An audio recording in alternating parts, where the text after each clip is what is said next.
So Cadillac Racing are set to be officially green-lit for the 2026 season by the FIA. Now you might be wondering, wait, did this already happen? Didn't they already get the go-ahead? Well, they had it in principle, I believe the term was. They were kind of pre-accepted, really, in principle for the 2026 season. They weren't officially confirmed, but that is set to happen very soon. Full article on the subject is on the F1Chronicle.com as always, guys. Cadillac, the prospective new 11th Formula 1 team, is poised to clear the last hurdle before being officially greenlit to debut in 2026.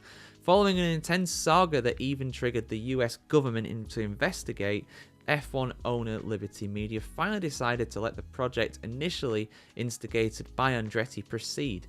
The final hurdle now, according to Automotor und Sport, is the official FIA entry.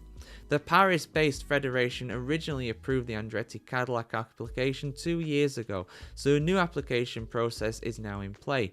Correspondent Michael Schmidt, however, says the approval should be a formality and take only a matter of weeks. The FIA is currently reviewing Cadillac's entry, a spokesperson for the FIA is quoted as saying. We are in the final stages of the operational review and hope to complete the process soon. We are working within the prescribed timeframe. If Cadillac's entry is approved, it will meet the requirements for entry in the 2026 season. The FIA official explained that Cadillac will immediately be subject to budget cap limitations and wind tunnel restrictions as soon as the approval is given. The budget cap will apply to Cadillac in 2025 from the moment its registration for this 26 season is completed, the spokesperson said. It was also revealed that if General Motors owned Cadillac wants to achieve its goal of using power units from 2028, it must begin complying with the related regulations straight away.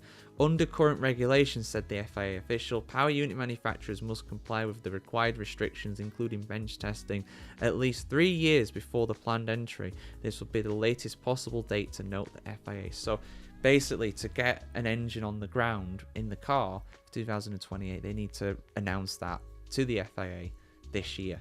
I imagine probably before the start of the year, technically, because, well, before the start of the 2025 season at least. Because in theory, then they can't go and get it in the car for whatever the first race is for 2028. That's my understanding of that anyway.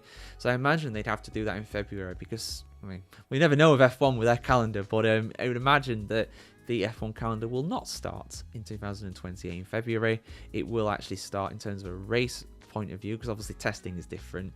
The first race would probably be in March 2028 for that season. So yeah, I mean, it's good to have it. It's good to have a formality with it. I mean, I think they were approved by the FIA before, but it was F1, the current teams, the 10 teams, the stakeholders, if you will, the shareholders, that said no. So now they've actually been approved by the teams, but they need to be approved by the FIA, which I imagine they will do, because, you know, the FIA is not controversial in it right now or anything. No, they're not doing anything wrong. No, what are you talking about? You're a conspiracy theorist.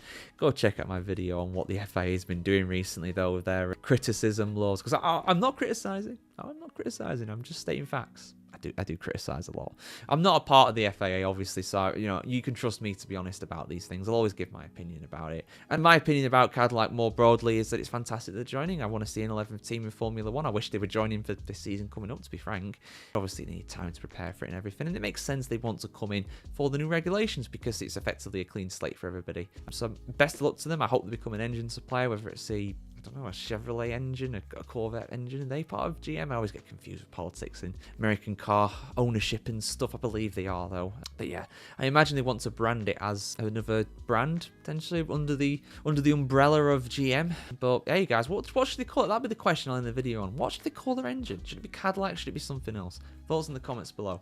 Like, share, comment, subscribe as always, guys, and we'll see you very soon for some more Formula 1 content right here on the F1Chronicle.com. Have a good one, guys. See you soon.